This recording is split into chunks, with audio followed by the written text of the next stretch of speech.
On today's episode of the Mark Titus Show, college basketball scrimmages are happening all across the country. It's true. Look it up. I don't think we're getting teams playing each other yet. I still think we got a ways to go for the secret scrimmages. I think that's a couple weeks away, I want to say. But the inter-squad scrimmages are going on. We got the events, which have lost a lot of luster. The Friday night tip-off, the first practices, the madnesses, as they call them, like the there are a lot of schools that still do them, but man, do you remember that, TJ, when the first night of college basketball practice would be like Big Blue Madness, and Drake would come to Lexington and do a concert and all that stuff? We do like a late night secret late night at the Fog, Midnight Madness at the Rack. Yeah, it was Midnight Madness all across the country because it was everybody could start on the exact same day, so they started at midnight, and it was a whole celebration. ESPN was like bouncing around the country getting live look-ins. That's all gone away, and people just are kind of on their own schedules now. But anyway, the point is college basketball is kind of here. The games haven't started yet, but we're kind of here. It's officially preseason, and with that, John Fanta joined the show today. I don't need to really introduce John Fanta. I think everybody at this point knows who John Fanta is. He rules, and he came on the show, and we just shot the shit about college basketball, and started getting a little clearer picture on this preview that's building. Like, you're starting to get a little more. I'm starting to formulate my takes a little more. I'm saying them a little more emphatically. I don't know how many times I can say I believe in Purdue and Kentucky before I actually truly believe it. I think that's what I'm doing. Is I'm just like saying it to myself so I can hear myself say the words and see how they feel. But yeah, we just broke down a lot of these top teams, and Fanta was actually calling in from he was at Creighton practice. I think he's in Creighton's locker room. He's in Omaha. He's really high on Creighton, so we talked about them for a little bit. The rest of the Big East, he's a Big East guy. It's a fun conversation. I'm excited for college basketball. I hope all of you that listen and watch are too, because there's a lot more college basketball content coming your way. But for today, it's just me and John Fanta shooting the shit. Please enjoy. All right, John Fanta is here. It looks like you're at Creighton, obviously, and in the film room, in the locker room. You got that kind of access, John? I'm inside the Blue Jays film room, Titus, and getting all of Greg McDermott's secrets, everything that the Blue Jays are working on ahead of the season. They're a motivated group. Yeah. They came so close to that Final Four, and yeah, it's great to be talking to you from Omaha. Look at you. You're on the road. We got scrimmages going on around the country. College basketball is here. I guess I got to start with Creighton since you're there. And the obvious, John, the Elite Eight rings. I mean, I don't know. Like, walk me through the thought process behind that, because I saw Creighton is getting absolutely killed by this. I didn't love it when I first saw it. I'm sure there's like some sentimental reason as to why they did this. But for a team that was a shot away from really – I feel like Creighton could have won the national championship last year, and to get Elite Eight rings was tough for me. But how do you see it, John? Well, only the program's second Elite Eight, their first since 1941. What did the 1941 Elite Eight look like, and what were those crowds like? I have no idea. So, am I supportive of rings for an Elite Eight? Here's the thing. I would prefer Final Four because you've won a regional championship, right? So I could see that. But I think that the program has gone through an interesting decade, right, Mark? Because think about the fact that when they were in the Missouri Valley, Greg McDermott brought this up to me today. When they were in the Missouri Valley, the goal was winning your conference tournament is like winning the national championship, and the Sweet 16 is your ceiling. Yeah. He said that. He's like, the Sweet 16 is your ceiling. He's like, in the Big East, you can attain a national title. Now, maybe waiting on the ring is sweeter, because here's where I disagree with the ring with the ring choice. It'd be one thing if they were going to have a drop-off this year, and this was potentially last year's team was the best Creighton team ever. The fact is, this year's Creighton team could be even better. So does the ring diminish in value if now you're going to the Final Four? Right. Yeah, that was, by the way, maybe you should be careful, because I don't want, I don't want to kill them too much for the rings when you're in their locker room. But, Oh, no, I'm not killing. look, I don't think we're killing them. I am.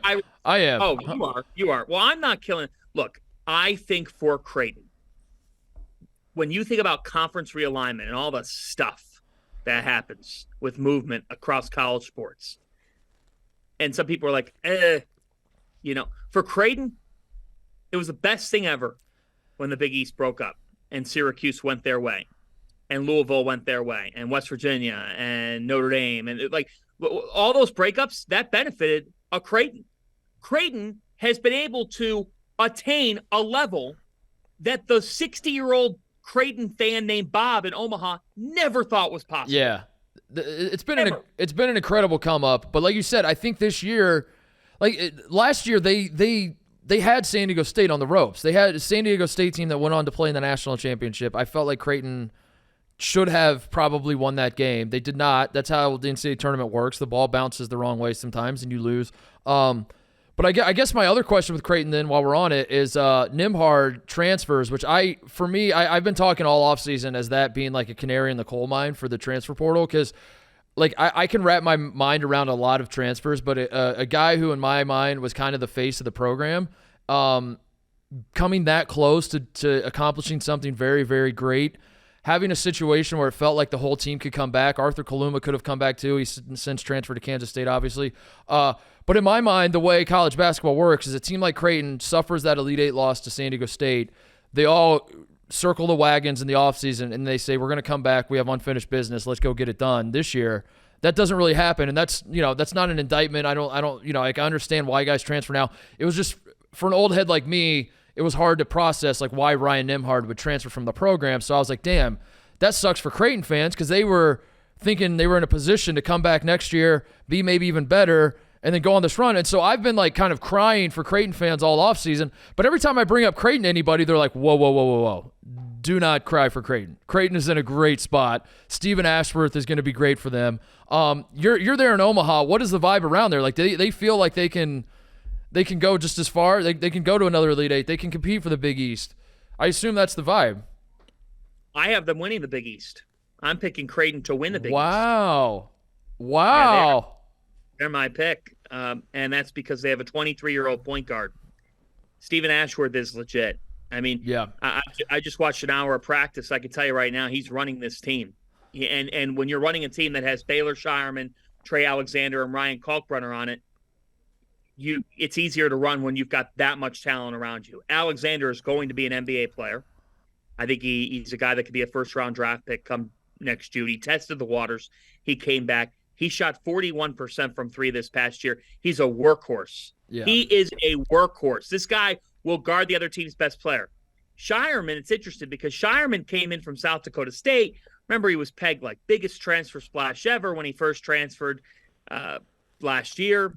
And I thought he had a good year at Creighton. I don't think he had an unbelievable year, but the reason why I don't think he had an unbelievable year was because I never felt, this is crazy to say this, I never felt Creighton was a fully connected team. Yeah.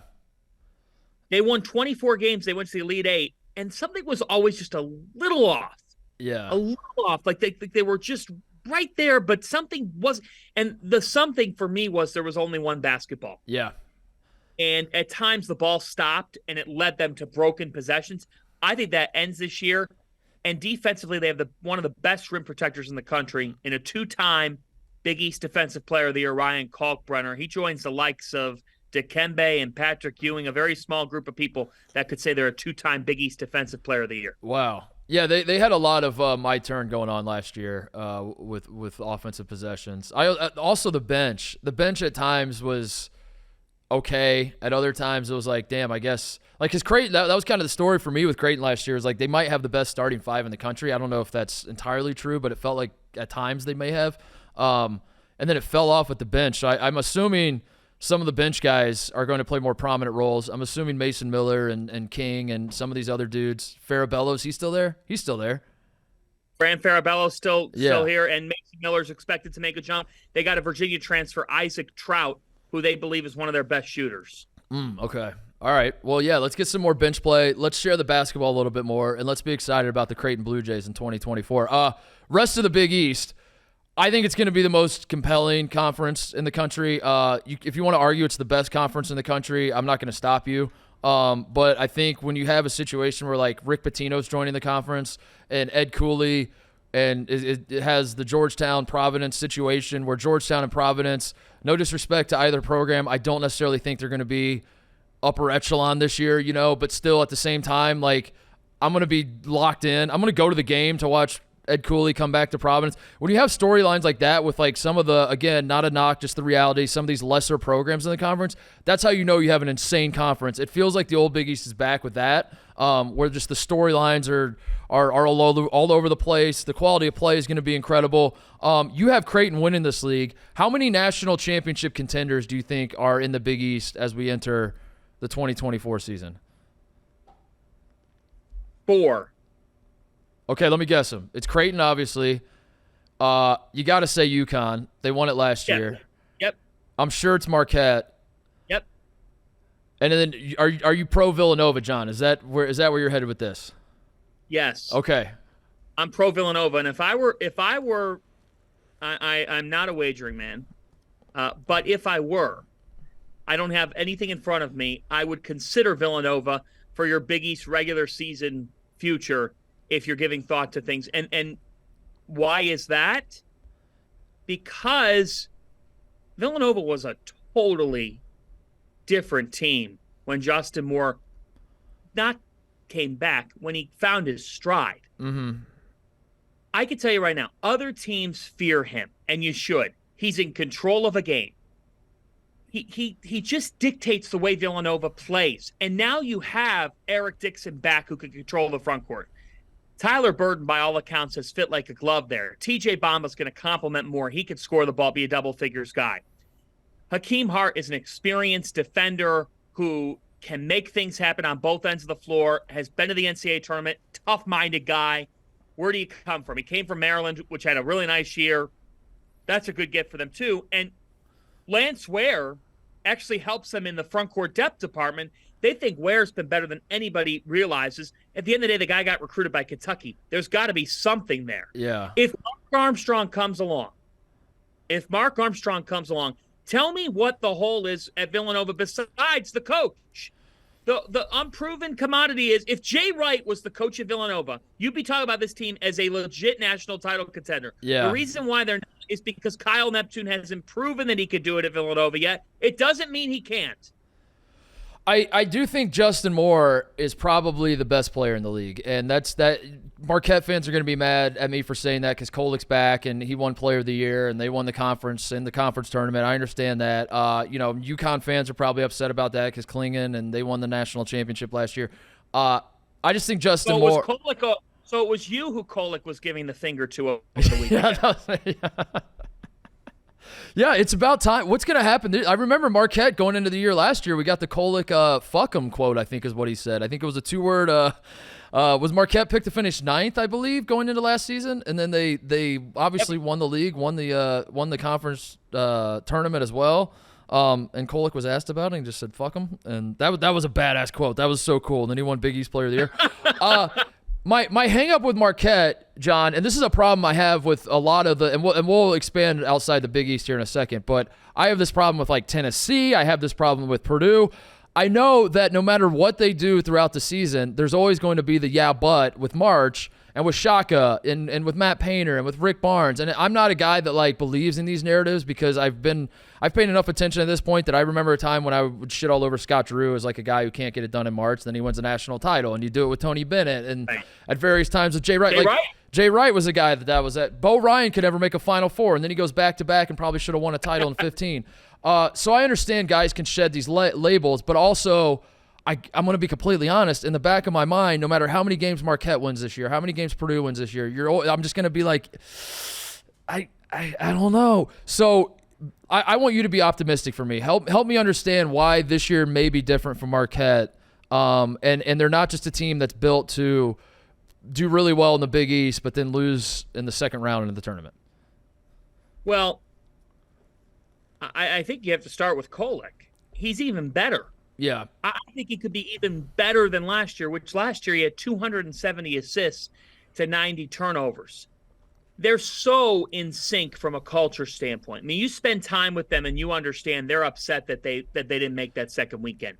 And I agree with you on the but look at it this way. Flip it around. The but is the motivational point for this group. Yeah. Yeah, but is whoever they're going up against to prove it against that team. And you need some luck in the NCAA tournament. You might catch a 13 or a 14 seed on their second game in 3 days, and that 13 or 14 seed wasted everything they had on the first NCAA tournament game. They can't win a pair of them. They could pull off one upset. They couldn't pull off two. You might run into that. I don't know how they're going to run into it, but I think that this team will be a second weekend team because their guard play is just insane. Remember, they were a little bit dinged up when they went into the Michigan State game. Yeah. You know, that was a bit of an issue with Kolek. And I think for me, they just have such an identity of pick and roll with Oso Ighodaro. I expect David Joplin to go from Big East sixth man of the year to now starter at the 4, playing a big-time role. And I'll tell you what, they brought in a couple of good freshmen, a kid named Zayd Lowry and another kid named Trey Norman that people don't naturally know much about. But I actually think that they might add some depth to this group that will help them throughout the course of the rigorous season. To me, this team, when you have guard play as good as Kolek and Jones, you're never going to be out of a game. You're going to be able to score the ball efficiently, effectively. Stevie Mitchell, Titus, worked a ton on his jumper. He has been a liability on offense in recent seasons because you could play off of him and say, Stevie Mitchell, go ahead and shoot. This year, especially when they get to Maui and their softer rims, somebody's going to pay the price when they lay off Stevie Mitchell, and we're going to be like, how did Stevie Mitchell just hit 2 threes? And the rims will be a little different this year. God bless the people out there, and I hope that the Maui Invitational serves a great purpose. But the point is, Marquette is going to beat their experience. They've got unbelievable guard play, and I think that it's the other way around. I don't think they're going to play tight when they get to the NCAA tournament. I think they're looking at it based on visiting with them this past week. The viewpoint is, you know what? F this take now that we can't win in March Madness. I'm Tyler Kolek, and I will. Yeah, I believe in that in general, but I'm also a hypocrite, and I only believe in it in certain, like I'm out on Tennessee, and I nothing against Tennessee, but I think I'm just like, I'm definitely with Tennessee. I'm definitely I until it happens, I gotta just, I can't do it. Marquette and Purdue are two that I'm still think I'm talking myself into, even despite how last season ended. Marquette is so fun. Marquette might be the most fun team in the country. Ighodaro, I'm so excited to watch him. Like, I forget how many assists he averaged last year. It felt like 5. He was like a point center who just throws no-look passes like crazy. They are a very, very fun basketball team. Yeah, it's just I'm concerned about the pedigree there with March, but we can cross that bridge when we come to it. I guess Purdue would be the other team. Go ahead. You got something, John? I think your point is so interesting because I think it's something that we deal with in college basketball. So right now there's this narrative that Purdue lost to FDU. That narrative's never going to go away. Right. So as a result, when we pick Purdue to win the Big Ten, Purdue won the Big Ten by 3 games last year, then won the Big Ten tournament. When we put Tennessee in our top 10, for the record, I think I'm doing my top 25 tonight. I'm not sure if I'm going to have Tennessee there because I'm skeptical, too, of their style and how that's what it is for me. I think that's what it is for me with Tennessee. It's just like I think I ding him a few points because it's like gross. It's just gross basketball, and not in a way that Virginia. Like, I don't mind defensive basketball because I was singing Virginia's praises well before they won a national title. I love Bennett ball when it's rolling. It's just like that Duke Tennessee game was an affront to basketball. That was absolutely disgusting basketball. And it works. They win. I understand, but they only win to a certain level. I don't know. Go ahead. I'm sorry I cut you off. Go ahead, John. No, you're right though. I mean, I think that it's something that I think we deal with because let's go to the Purdue point, right? Like, you can't just ignore 29 wins. You can't just ignore it. And somebody can say, yeah, you can. Yeah, you can. All that matters is that night in March where they lost in Columbus. And now as a result, I'm going to hold that against them till the day I die. Look, I understand. I also would respond by saying it's not like they lost the game with junior and senior guards.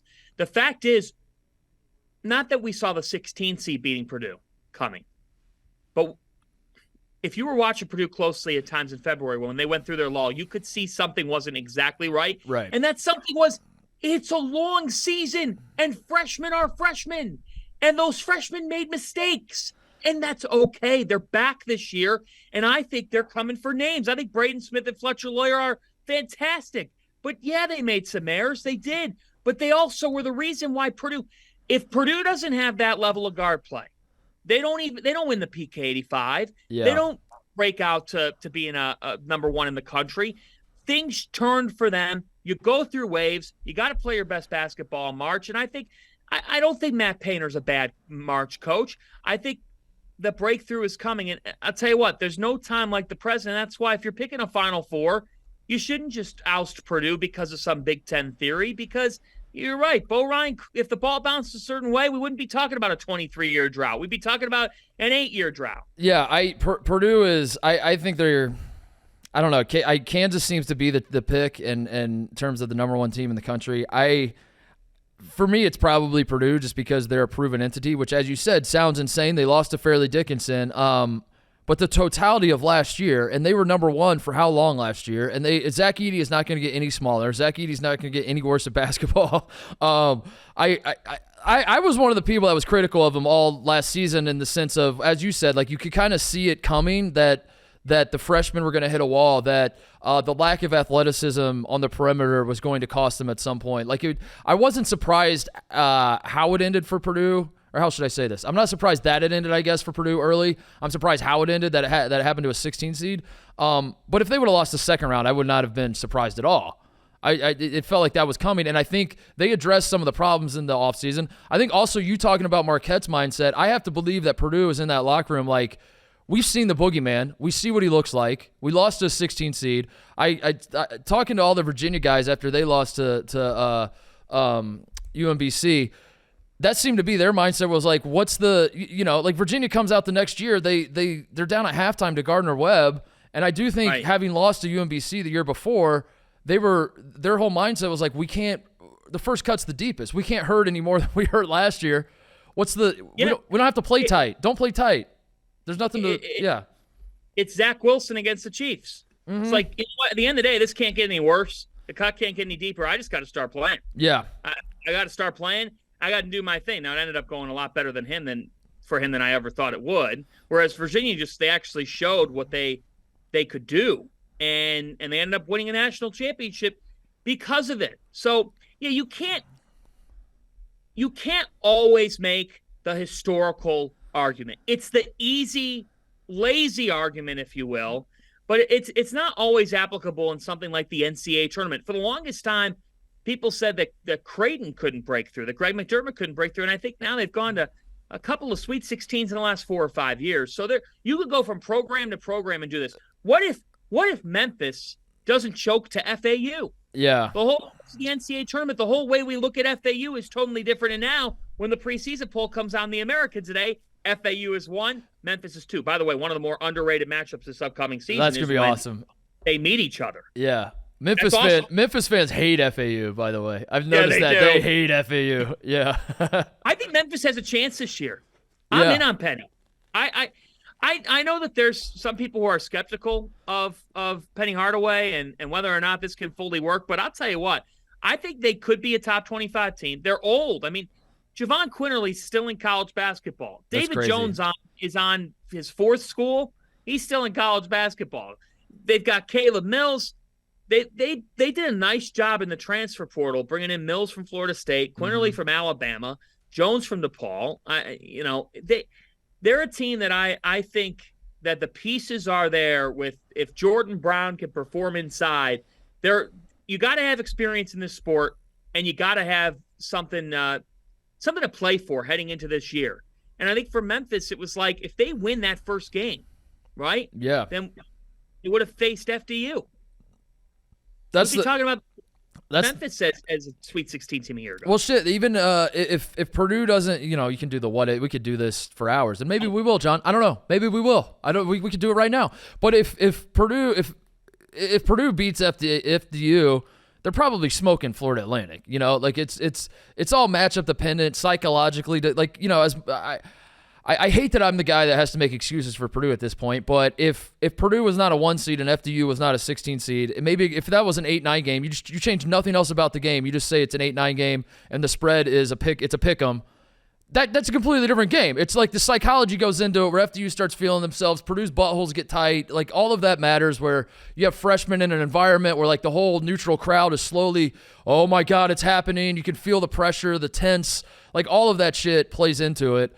And I do think if Purdue escapes that game and then they have Florida Atlantic in the next round, they probably take care of business pretty easily.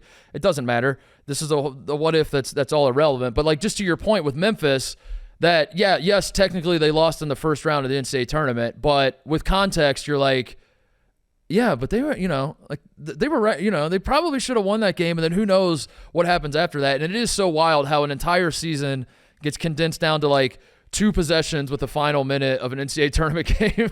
And depending on how they go, that's how people view the entire season. Right. That's exactly it. And, we often talk about teams this time of year, and we're like, could be a Sweet 16 team. Yeah. Could be a second weekend team. How many teams do we give that label to? 35? Yeah, right. Like, there's only 16. So when they do, and you're like, oh, remarkable year for them. Well, yeah, I mean, but how do we evaluate? And that's where I don't love to bring this topic up, but I'll bring it up. Like, that's where the tournament expansion gets a little bit curious, because as is, college basketball has a bit of an issue with their regular season. You and I are into every single day, every night, every game, everything. Everything. You expand the tournament further. Strategically, you got to be careful with that, because you don't want to diminish your product to the point that you're like, it's all fun and games until March. Right. And I feel like that's kind of where we're sort of getting to anyway. I don't know. It's just like, yeah, I with FAU, yeah, I don't know. We can move past it, but I like Purdue is just so fascinating. It's just so fascinating that an entire season comes down to one game, which it should. And I don't mean to say that it doesn't matter. It's just like, as I go into next season, I don't like, this, John, you talk to enough coaches that that the mindset of the teams this year that believe, I don't know, cut the line wherever you want. The top 20 teams say, their mindset is not, we are trying to be the best team in the country. It's that the coaches believe that there's a certain standard that you have to be above to win a national championship. The smart ones that have been around for a while know that once you're in that mix and you're in that standard, you've reached that standard, at that point you just kind of cross your fingers when the tournament comes around. You hope that luck breaks your way. And I think Purdue, despite how it ended last year, I think that they are very much in that standard. And it's just so fascinating because now you're coming into the season where Michigan State is going to be very good. And Michigan State fans feel like they should be favored in the Big Ten, even though Purdue swept them last year, won the league by 3 games. But Michigan State's going to have a very good team. The psychology of it all is just crazy because it is fans really do just focus on the one thing, and I understand why you do that, but no matter how excited you got about Purdue losing, I'm a lifelong Purdue hater, but I just want to say that, like, 1, that has no bearing on this year. 2, Fairleigh Dickinson's not in the Big Ten, so Purdue, I think Purdue's going to win the Big Ten pretty comfortably because they're not going to have to play Fairleigh Dickinson again. But trying to tell that to people or trying to, convey that point, it just falls on deaf ears. I have a take, okay? The Big Ten going into last year was deep, very, very deep, and that was going to be their strength again. And I think the last 2 years, they've sent 9 teams to the NCAA tournament, so they've loaded up. Okay, that's great. NCAA tournament bids don't always equivocate NCAA tournament success. In fact, more times than not, they don't, because when you beat each other up for months on end, chances are you're going to be worn down at least a little bit when you turn the page to the dance, which takes a totally different mentality. To me, the Big Ten this year is a bit top heavy. Mm-hmm. It is. There's a clear-cut top 2.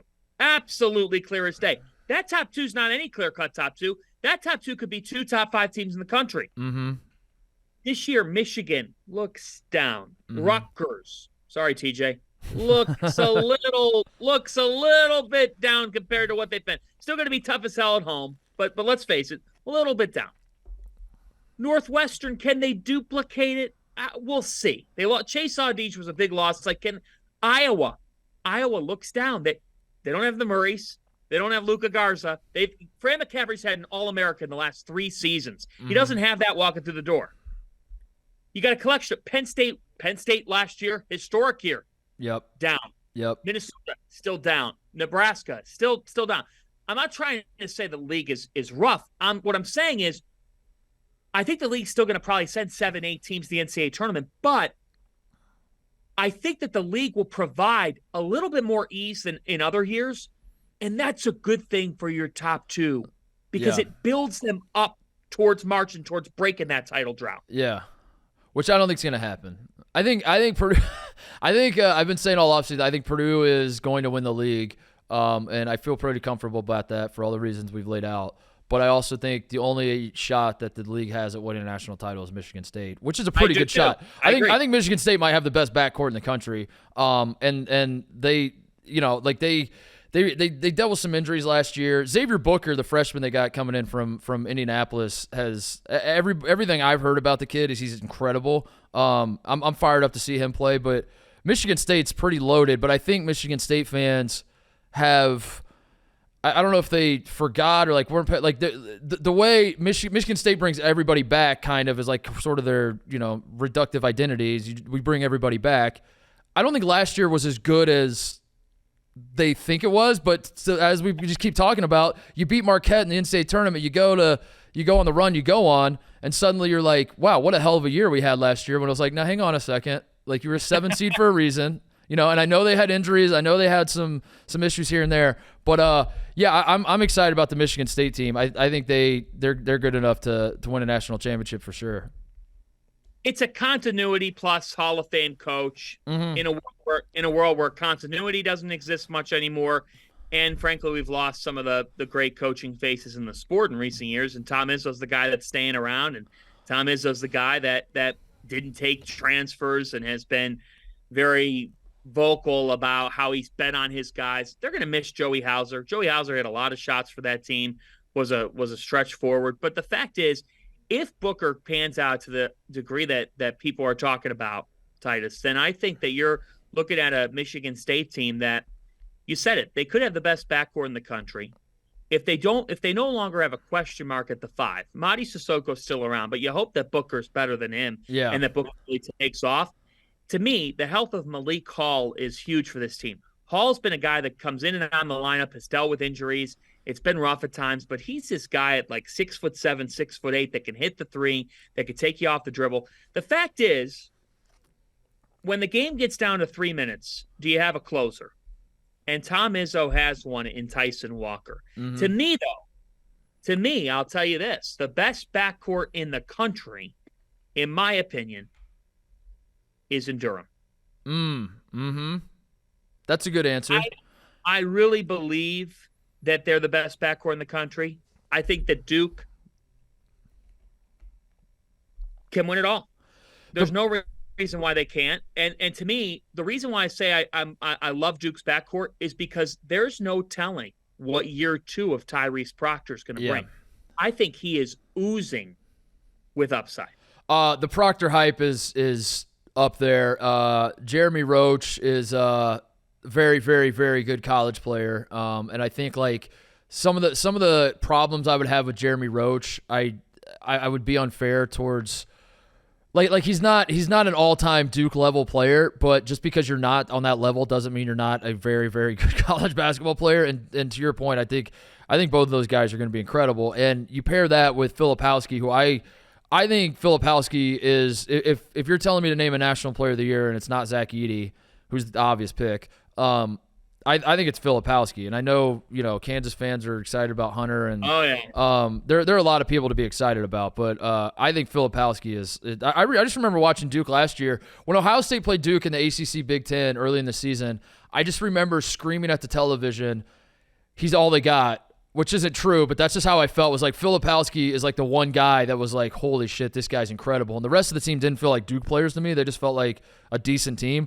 And he was on a whole nother level. For him coming back, I think they're going to be awesome too. I think Duke is a team that I'm with you. I'm very, very high on Duke. We haven't really talked much about Kansas. who is probably going to start the season preseason number 1. My concern with Kansas and why I think I'd have Purdue higher than Kansas is because I think there's a little more unknown with Kansas, even though they, Harris is back and KJ Adams is back and like there are McCullough's back. I think losing Wilson, losing Dick, like I don't know who the playmakers are on the perimeter that are going to replace those guys. Morris is supposed to be the guy. He's off the team now. And Dixon is very, they have the talent, and I understand why they're going to be number 1. I don't mean to say they won't be. For me, Purdue is more of a proven entity, which is funny because they did lose to the 16th seed the last time we saw them out there. But I think, Purdue, I know what I'm going to get. I know the second the first game is tipped, I know that Purdue is going to be very, very, very good.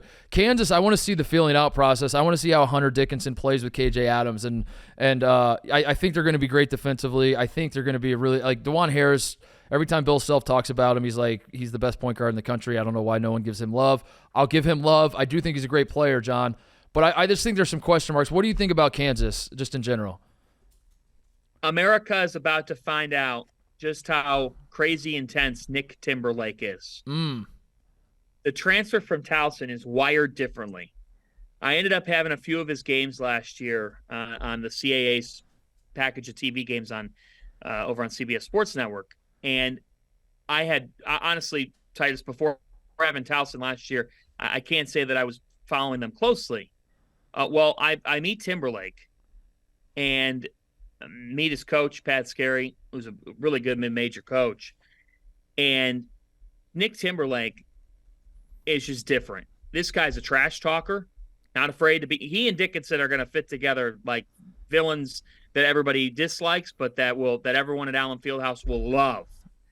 To me, the success of Kansas comes down to just how good he ends up being. Because you just said it. They were counting on Morris. They lost Grady Dick. They lost Jalen Wilson.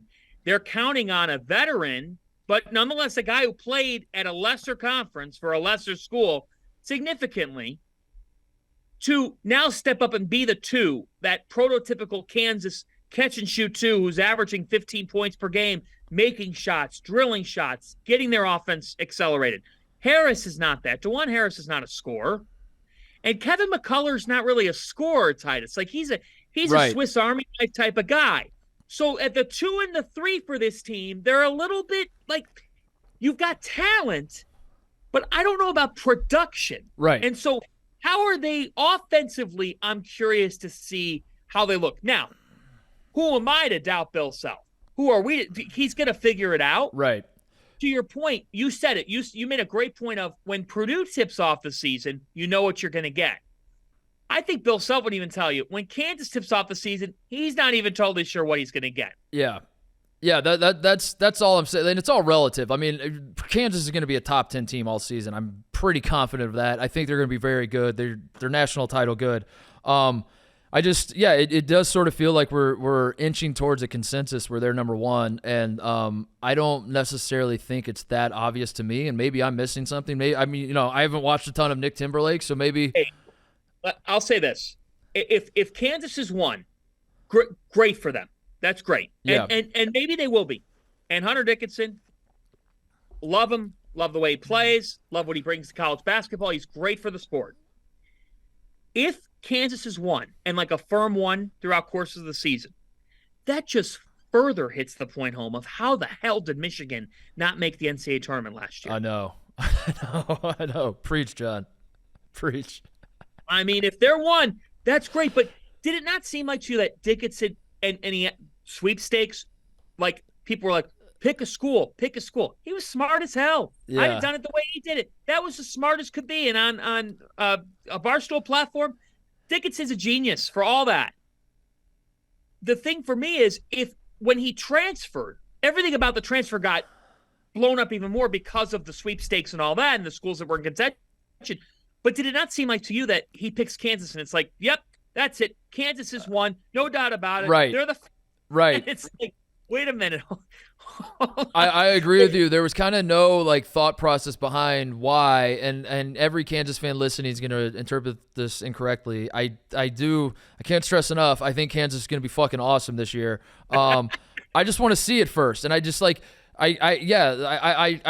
I can picture a world where Kansas struggles to score the ball. I can picture a world where like Hunter becomes like the ISO. He's just like ISOing on the low block, and it's a lot of turn and face, post moves, which he's good enough to do. I just don't. I want to see what it looks like first, because you're right. Like they have all these great players, but they're great under certain contexts.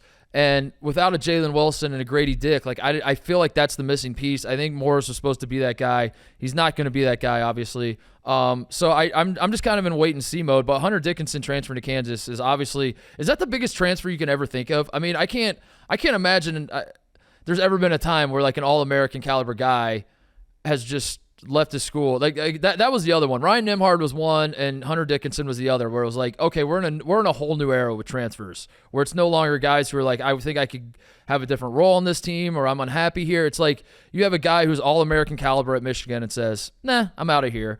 Who they would give the world to, and then you have Ryan Nembhard, who's I thought he'd come back and run it back, and he kind of said the same thing where he wants to change the scenery. Probably the most unique case in this new era is Caleb Love. Great point. Yeah, he's another one. Man, there's so many. Which that to me is fascinating. Dude, I saw the quote, by the way. Baycott, we got to talk about your article you wrote. Where Baycott was like, what was his quote? We got divorced, and it's like we have to share custody. Like he went deep on this. He's like, yeah. My relationship with Caleb is, we got divorced and we share custody with the kids, and of course, I had to liquidate my boat, and we split those assets, and then it's just a classic. I'm kidding, of course, but like I read that quote and I was like, damn. So I kind of asked him the open-ended question of how should Caleb Love be perceived, and he basically, that was what he said. He goes, look, it's like you were married, and he basically was implying like it's like you were married, made a lot of great memories together, had a long marriage. You had a kid together, so you had the reaps of your marriage, but it was best for you to get divorced. Yeah. What a wild. It's kind of like the movie. I watched this movie on Netflix. It's Complicated. Oh yeah, with Meryl Streep and Alec Baldwin's being like the weird ex-husband, and they start hooking up again, which was really a weird movie couple. By the way, like, so weird to see Alec Baldwin like having sexy time with Meryl Streep. It was odd. But that's kind of what I was thinking as I was listening to this. I'm like, this is just strange. Like, basically Armando saying that if Caleb said, hey, you want to grab dinner, he would do it because they did have, and they're going to do it. But the problem is they really don't have a kid. Like, there's nothing that they're checking in on. I mean, maybe they'll check it. I mean, now the dream is Carolina, Arizona in the NCAA tournament, right? Yes. That has to happen. That would be awesome. Committee, please figure out a way. But it feels like the players, I get the sense that the players feel like it was for the best. I don't know if Hubert Davis would have answered that question the same way. Yeah. Arizona, Pac-12 football-wise, this is the last year for the conference, and they've shown out as a conference. I think the Pac-12, a lot of college football people say it's been the best conference in the country this year. Whether it remains that way, we'll see. But do you think we're going to have something similar, one last hurrah with the Pac-12 in basketball? Because my read on it right now is like there's some good teams. I think Arizona's up there. Colorado's fun. They're going to take a big jump up. USC's interesting. UCLA is always going to be relevant. Oregon. But like I don't really feel like there's it seems unlikely to me that we're going to get a football situation where, you look up and you got all these top 10 teams. What say you, John, with the Pac-12? Yeah, not all those top 10 teams, but honestly for the Pac-12, top 25 teams will be a good way for their basketball to go out because the conference hasn't had enough depth at the top, and it actually feels like they do have some depth. Yeah. Arizona can make the Final Four. Where's the Final Four this year? They've got a little extra to look at. It's in Phoenix. That would be a pretty cool story. And I'll tell you what, they've got a luxury of riches in the backcourt. I mean, that's the thing. Like Tommy Lloyd he's not married, to keep the marriage references with Caleb Love going. He's not married to like having Caleb Love be his end all be all. He's not hitching his wagon for that to be the only solution. He's got Kylan Boswell, who's expected to take a pretty big leap. He brought in a transfer from Alabama in Jaden Bradley, who I like. And then Keyshawn Johnson from San Diego State. I mean, that's a guy who was in the national championship game last year. And that's what you helped fill the Tubelis absence with Tubelis moving on. Omar Ballo's a double-double machine inside. Like Arizona, and Pele Larson's still there. Yeah. So Arizona to me is a clear front runner. I think that the intriguing thing about the Pac-12 is, to me, the most followed storyline is going to be USC, because will Bronny play? Besides Bronny, they've got the number one recruit in America in Isaiah Collier. Like, we have to condition our brains to understand that the number one freshman in college basketball is Isaiah Collier. Okay, I like that, and he plays at USC. Yeah, he feels like one of the more, under the radar number one guys I can remember in recent memory. Like, I feel like Bronny's kind of, I mean, it probably hurts, and because you're not even the most famous player on your own team with Bronny being on the team, whatever. But even without that, like, I just feel like this freshman class is so mediocre. I don't know, like, they don't. That's not. Right. It's not the best freshman class we've ever seen. Which now all of a sudden, hearing myself say this out loud, John, I've been high on Kentucky going into this season, and now if I don't love Isaiah Collier and he's number one, why would I love the rest of Kentucky's freshmen? Shit. I think I just talked myself out of Kentucky. Where are you with Kentucky? Because Cal's another guy. You want to talk about like NCAA tournament success, failures, what have you. He's obviously he's not on the hot seat, but he's obviously under the microscope because of how the last couple NCAA tournaments have gone for him. Hard reset button. I think he tried. I think somewhere along the line, Cal was like, I'm done with freshmen. Give me the proven guys. Give me the transfers. Give me the, we're going to get old and we're going to stay old, to borrow the Mike Bray phrase. And then last year happens and he's like, you know what? Fuck it. Let's go back. Let's go back to the freshmen.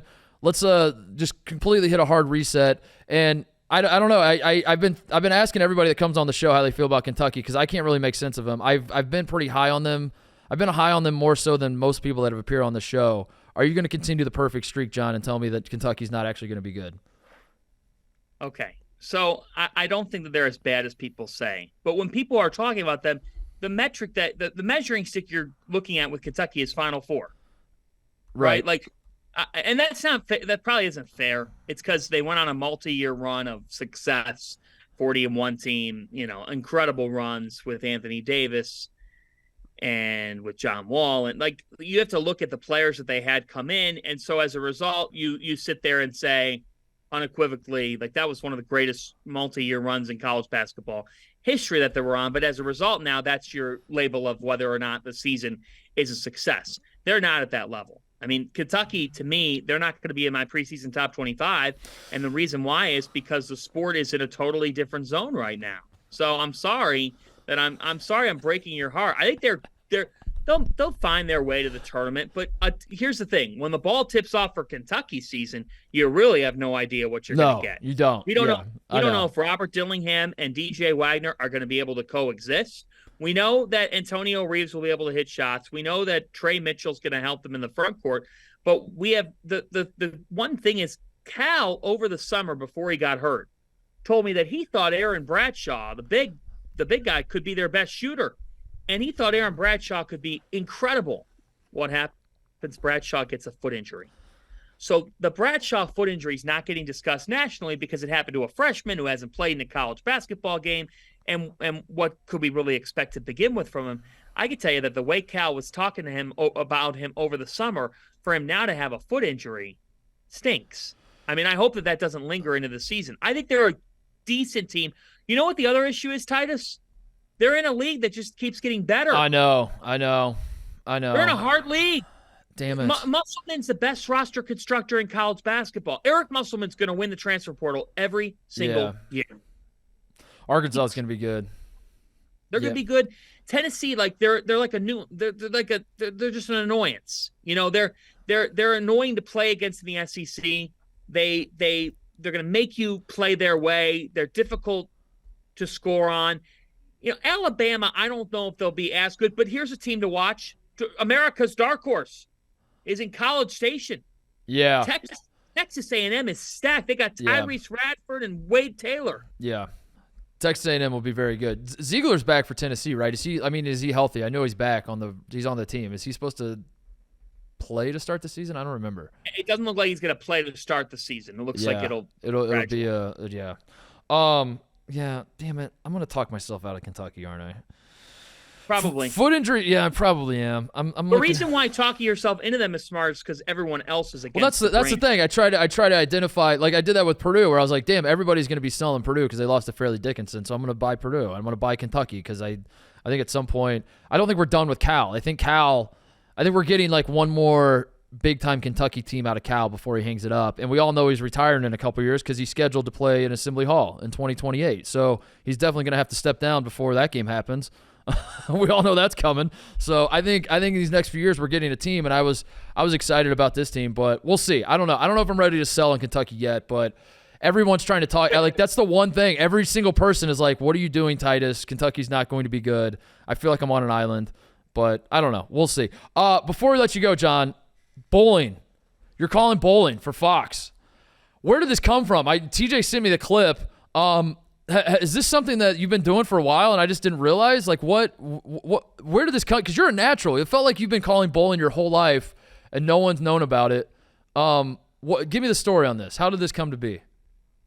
It was in the spring. It was during late April. The college basketball season had ended. I was sitting at home on a Tuesday afternoon, and I got a text from my assigner over at Fox Sports for college basketball, and he said, hey, I don't know if you'd ever be interested, but would you ever be interested in calling bowling? He said, have you ever thought about calling bowling? And the only time I've thought about bowling is my grandpa Frank played bowling for dollars in Cleveland, Ohio back in the day. and Fairview Lanes in Northeast Ohio had some pretty good mozzarella sticks in the back of the house. I mean, that's the extent of my bowling past experience. But whoa, has 6 months totally changed how I define the sport, because you know what, I will never say no to an opportunity. And that was an opportunity to do bowling on TV. And I always thought it was an incredibly watchable sport on television. And I love the live audience. Yeah. So I thought, I'm in. Like, I'm a yes man. I want to try this. I want to get into bowling, and have done a couple of shows. And I appreciate TJ bringing that up. I appreciate you guys bringing that up on your show, because I've loved it. The players have a lot of personality. They've got tons of different backstories. And we had the event I was calling, one guy was 62. The other guy was 20. So I like the fact awesome, I like the fact that everybody's from all different age groups, and it's the same bowling. It's a strike, spare, or you have an open frame. I remember when I was at Fox talking to Rob Stone about it, because he I don't know if he still does, but he was doing a lot of bowling coverage, and I remember asking him. I said it just as a joke. I was like, Rob, I got to get in on one of these broadcasts and call. I could do sideline for you guys, something like that. He gets stone faced. No pun not intended. He just gets stone faced and looks at me and he's like, no. He goes, we got our guys. We're good. And he's like, and I was like, whoa. And he goes, no. You have to understand something. Here at Fox, we don't mess around with bowling. Like, we've got it figured out. We got the team we need. And for you to be a part of that team, John, is it brings a smile to my face, because I tried to crack into the rotation. They wouldn't have it. They were like, no, we don't fuck around with bowling. We take it very seriously. So appreciate it, John. We're gonna do it again when the season gets rolling. Thank you for making time from Creighton. I can't. Are you working on a story, or are you just popping around? You just building relationships? Preseason tour, doing sit-down interviews with coaches and players. And it's fun. All right, Thank you for having me. John Fanta is his name. You all know him. You all love him. Go follow all his work. Appreciate it, John. Thank you, guys. See you, man. Quick break to talk about our friends at Gametime. It is the official ticketing partner of Barstool Sports, and it's the best way to get tickets. Listen, you're trying to go to an event, you're trying to go to a sporting event, you're trying to go to a concert, you're trying to go to a show of some sort. It can be a very stressful experience. You don't know how you're going to get the tickets. You don't know if you're getting the best deal. You don't know about the fees involved. There's a lot of uncertainty that goes into this process. I knew all too well until I found Gametime. It's like a weight came off my shoulders. It was like, oh my God, it all makes sense. Gametime is the app to use. It is the best app to find tickets to any of these shows. I used Gametime not too long ago. Sam Morrell went on Pardon My Take. He came into this office. I saw him making the rounds, goes and talks to the PMT boys, and I thought, I didn't realize Sam Morrell was in Chicago. I go to the Gametime app. I find Sam Morrell at the Chicago Theater. Awesome theater, by the way, for everyone in Chicago, which I'm sure you already knew that if you live in Chicago, but I did not. Went and saw Sam Morrell at the Chicago Theater. He was hilarious. The theater was awesome. It was all possible thanks to Gametime. It is easy to use, easy to buy the tickets. The fees were There were no surprise fees. Can't say enough great things about Gametime. Take the guesswork out of buying tickets with Gametime. Download the Gametime app, create an account, and use code Titus for $20 off your first purchase. Terms apply. Again, create an account, use the code Titus for $20 off. Download Gametime today. Last-minute tickets, lowest price, guaranteed. Baseball playoffs, college basketball is coming up, college football going on, NFL, NBA, hockey. We're in a great time for sports, and you're going to want to go to these games. Go use Gametime. Use code Titus. Get $20 off. Thank me later. All right, thank you to Fanta. I don't know. Are we going to leave that in, TJ? The audio of him. He's right at the end. Right at the end. I don't know if we should, or should I just say what happened? Maybe we should. I don't know. It's pretty funny. He's in the Creighton locker room, and he just he's hanging up, and then some coach, some disembodied voice, just it's like, damn, dropping F-bombs are we, Fanta, on the Zoom? Not welcome in Omaha, the F-bombs, I guess. That's middle America. You got to be careful dropping F-bombs, especially at a Catholic school. They don't do that. Creighton has wonderful facilities. I've actually toured them. Oh, really? Yeah, when we were in Omaha in 2021 for the College World Series, we were there for so long that we ran out of clothes. And one of their equipment managers was going to our live shows every day, and he was like, I could come wash your clothes at the basketball facilities if you want. So we spent the day at Creighton. Really? How about that? Me, Mincy, and Carl. I've been to camp. I've been to campus. I've never been to a game there. So we should fix that. You and I should sit down and make a list of places neither one of us have gone, and then try to hit some of them this year. Down. That would be a ton of fun. We should just do that. I definitely want to hit everything that's around here, Big Ten wise and beyond, but everything that's drivable. I guess. I'm gonna go to a lot of Marquette games this year. I'm trying to figure out what else am I excited about now that I live in Chicago. Barstool Invitational, November 8th. I'm excited about that. Be hitting that up. I've never been to a game at Creighton though. We should fix that. We should fix that. Go to a game at Creighton. I think I might be out on Kentucky. I don't know. I don't know what it is about Fanta, but Fanta's just so persuasive. Mm-hmm. Like every other person, all the 3-man weave guys have come in here. Everybody I talk to about Kentucky, I'm talking myself into these freshmen maybe being good, but then it really wasn't until I said Isaiah Collier sucks. I don't think he sucks. I shouldn't say that's aggressive. But this freshman class I don't think is that great. And then I realized if I'm down on the freshman class, I cannot be high on a Kentucky team that's going to be very reliant on freshmen. That's hypocritical. But I'm going to go back to the drawing board. I'm going to figure out a way to reconcile those two thoughts. And believe you me, before the season tips off, I will have some takes formulated that I'm ready to.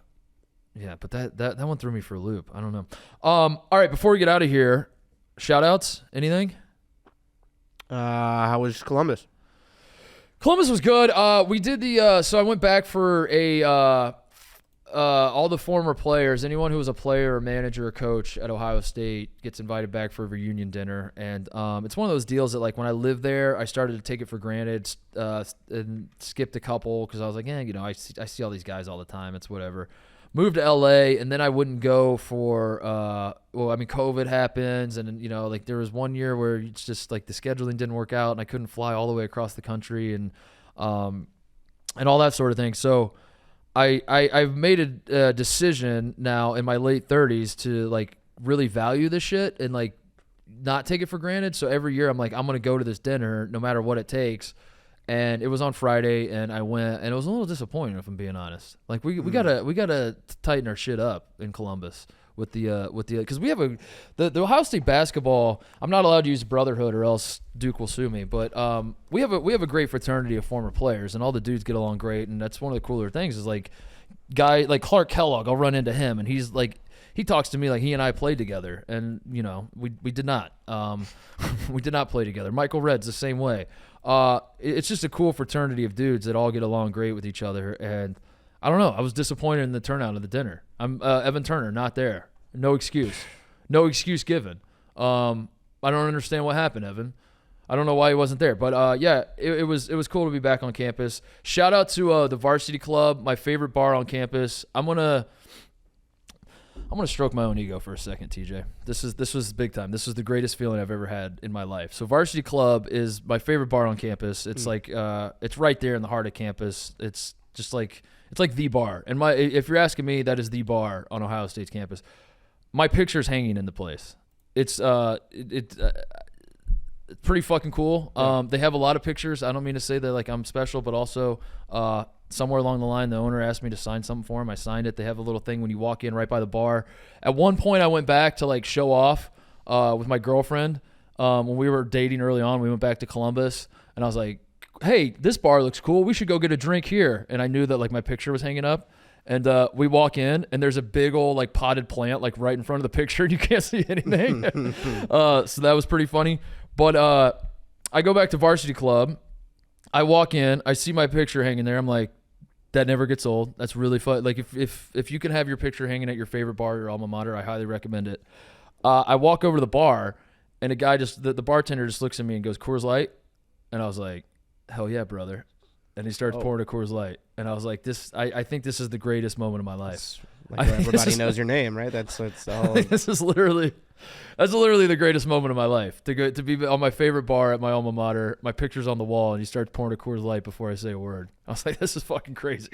Did you feel like washed up at all, being like the guy known at the college bar, or were you more honored? No, I felt honored. I felt like. Yeah, I felt honored. It felt cool. Yeah, I did not feel washed up. Yeah, I feel washed up like walking around campus for sure. Yeah. The guy actually ruined it because he was like, you were here. He's like, last time you were in here, I remember seeing people want pictures with you, and I remember thinking, who the fuck is that guy?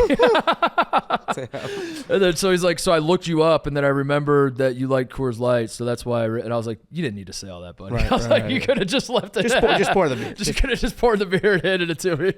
Like we had such a great thing going there for a second. Yeah. Also, Bryce James, we offered him. I personally offered him. I offered Bryce James. Congratulations. I felt like the recruiting trip went well. So we'll see. I don't know. He definitely is not going to choose USC just like his brother. Yeah. That's definitely not going to happen. I think LeBron wasn't there. It was just Savannah and Bryce. It was an unofficial visit. He didn't take his official visit yet, so maybe LeBron will come on the official visit. But all in all, a great weekend. Maryland game was a little dicey there for a second. Down 10-0 was not fun, but we won by 20. Right. You wouldn't know it from the way people are talking about that game, but the Buckeyes did win by 20.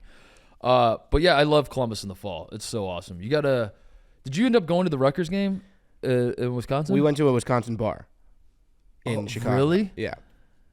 You're that guy? You want to be antagonistic? Well, there's no Rutgers bar, so I went to right. I went to go play Villain for a little bit with right. some of my friends, and it was fun for like 30 seconds, and then it became not fun. That's right. Yeah, I forgot about that. Your hands are tied. You have to go to the Wisconsin bar. And also, I mean, you know this to be true, but so I don't mean it as a slight. It's just the reality. Right. Yeah, Rutgers is not exactly correct. That's all you gotta say. I am going back home for a recruiting visit of my own this weekend, though. All right. Biggest basketball recruiting weekend in the history of the school.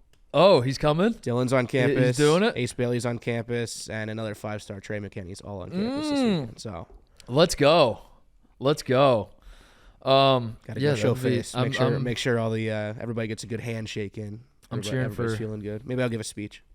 I'm cheering for Rutgers basketball. You know that. I know this year's not going to be probably the best, but you guys are going to win. You guys are going to beat a team you have no business beating. Purdue. It's going to be Purdue. You're going to win like 57-51. All they keep saying is we're looking fast this year. Oh, really? they keep saying how much faster we look than in past years. They kind of slighted Paul Mulcahy when they made that explanation, but they keep saying this is a fast Rutgers team, which doesn't necessarily mean anything, but we are fast. I love it. Yeah, that really doesn't mean anything. That would be great for a football team. Right. Basketball, it doesn't necessarily. I mean, I guess you'd rather be fast than slow, but I mean, like fast is like very low on the list of like things I want my basketball team. Yeah, we're missing twice as many shots as we did last year because we're going faster. Maybe slow down. Yeah, slow down. Yeah, fast isn't always the answer. Ohio State is the talk out of Columbus with our basketball team is defense. That we're going to be better defensively, which it's hard to be much worse than we've been the last few years. Right. But I'm excited. God, I don't know, dude. I'm cautiously optimistic. I think the team should be pretty good, but who the hell knows anymore? It just sucks, dude. Everyone's like so deflated. I think that's why guys didn't show up. Is when you win like what did we win? We were like 15 and 18 last year. I want to say. First half was good. I feel like that's why guys didn't show up, and I don't know. This is a big year for us, and we got the talent. And I hope it. I don't know. It makes me sad to think about it too much, but I think we'll be better this year. What else? I had one more thing. The Brownsburg Bulldogs, your number one team in the state of Indiana, your number one football team. We're getting fucking boned, dude. There's injustice going on in Indiana that needs to be looked into. So they had the drawing for the state tournament, TJ, and we drew. So Indiana doesn't do seedings. There's no seeding. It's just like your sectional is your sectional. So you play. We have for the football thing. There's 4 teams in the sectional, and you play all those 4 are the sectional every year, no matter how good they are. And this year we're ranked number 1 right now in the state. Ben Davis is ranked number 3. I think they were number 1 at one point. They're the team that lost to IMG, and then we jumped over them, which they're probably better than us. Maybe not. I don't really know. We play them in the first round of the state tournament at their place. The drawing happened the other day. We drew Ben Davis. We're playing on the road. We're the number 1 team in the state. We opened the state tournament on the road against the number 3 team in the state. Have you ever heard of such a thing? No. This is horseshit. I'm so angry, but also being angry about it has like a tone of me admitting defeat, so I don't want to get too mad because we're still gonna win, but like what the hell? So I don't know. I live close enough now to drive down to the IHSA offices and just like bang on the door and give them a piece of my mind. But I'm very hot about this because Titus is outside again banging on the door at the IHSA, dude. I'm gonna give him. We lost to Ben Davis in the I think it was the Final Four in the basketball state tournament last year. They won state. So if we're number 1 in football and we lose to these fuckers in the first round, also I want to go to a game, dude. I wanted like a deep Brownsburg run so I could go to like semi-state or something. I don't know. It's horseshit. I'm very upset about it, but we're gonna win anyway. Is that it? Do we got anything else? Thank you to John Fanta. I'm trying to think of. Oh, we didn't even talk about Gonzaga maybe to the Big 12. That was something was that seems to have some steam. I don't know. I've seen some people say like don't do it Big 12, don't do it Gonzaga. I'm kind of pro it. I think the Big 12, especially when you look at the football season that the Big 12 is having. The Big 12 is a basketball conference. The 2 teams that are relevant in football this year are leaving the conference after this year. They are very much a basketball conference, and I think it's very smart. We've talked about it all offseason that Yormac has done a genius job of realizing that if you can't compete with the SEC and Big Ten with football, just in terms of totality. Now, there are some programs in the Big 12 that could eventually get to that level maybe. I don't know who they would really be at this point. But there are the Big 12 football-wise could still be good. But I think they realize in terms of survival, the smartest strategy is to build a basketball juggernaut, and then you can't be left out of the party. And they've done that, and I think like adding Gonzaga would just further strengthen that. And I know there's like discussions about UConn maybe. There's like they're in the flirtation period. UConn was so desperate to get back to the Big East, and they won the national championship, and now they're like, are we too good for the Big East? Have we outgrown this conference that we've been in for 3 years now? However long it's been. I don't know. I'm all for it. I think the Big 12, I don't want UConn necessarily leave the Big East, but I think the Big 12 building a basketball super conference is fucking awesome. And I think conferences being driven by basketball would be awesome. Football is going to drive everything forever. I understand that, but having a conference that is still committed to basketball greatness would be incredible. And having like Arizona and Kansas and Gonzaga all in the same conference with Houston and Baylor. I mean, my God, what a conference that would be. I'm very pro Gonzaga joining it. No slight to the WCC, but Gonzaga outgrew that conference years ago.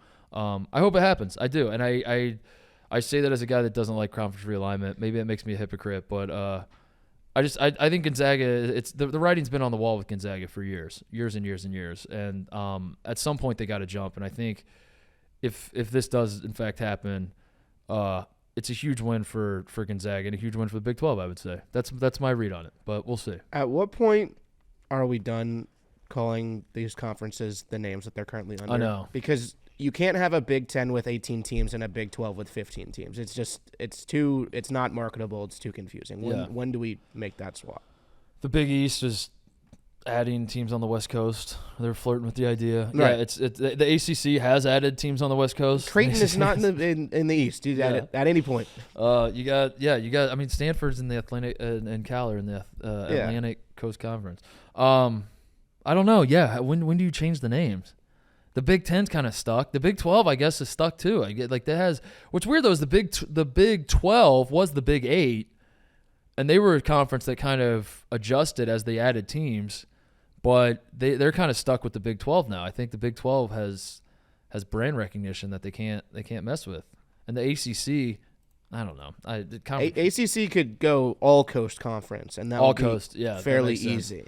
I think the Big Ten, because they do the B1G branding, would just go to the big conference, but then you can't have the big conference and the Big 12 I don't know. Yeah. The numbers, that was when I was first getting my parents into college sports. They were very much confused about what conferences even were, and they were like, how is there a Big 12 if the Big 10 has 12 teams in it, but it has 14 teams in it? Someone in the Big Ten office once explained to me that the stylization of the Big Ten is that you have to spell out the word 10. And in their mind, that made it different, where it's like we're not talking about the number, which I was like, it's still the number. Yeah, what? But like if you notice, like the Big Ten, when it's like spelled out, or like when you refer to the Big Ten or like write about it in articles or whatever else, it's never big 10, it's big TEN. And I think that branding is supposed to be like the 10 could be anything. I don't know. 10 I don't out know. of 10. Yeah. I don't know. That was an explanation I was given one time where it was like the 10 isn't a number per se, and I was like, no, but you can still you spelled it out. That's still a number. TEN is still a number. It's just not. What if the 10 was the friends we made along the way? It's basically very, very confusing. I don't know, man. It makes me a hypocrite to be pro Gonzaga to the Big 12. I'm not rooting for it. I shouldn't. I can put it that way. Like I'm not rooting for really any realignment, but that's one that I think makes a ton of sense. And I don't know what they're gonna do about football. They don't have football. But the Big 12 strategy is let's build a basketball super conference. I think that's why I'm excited about it, because I think every other conference realignment move has been driven by football, and this would be one that's not. And I guess like I'm more receptive to that because it's like, oh, okay, yeah, basketball still matters to some degree. So if that in fact goes through, I wouldn't mind it, and if it doesn't go through, I also wouldn't mind that. But yeah, I think it'd be awesome to have a basketball super conference, and it seems to be what the Big 12 has in mind as well. All right, I think that's the show. Thank you to John Fanta. Thank you to the Creighton Blue Jays, by the way, allowing John Fanta to do the interview from the locker room. That's big time. That's Creighton just moved up 2 spots in my preseason top 25 for that. So thank you to everybody watching, listening. We'll be back on Thursday. See you guys.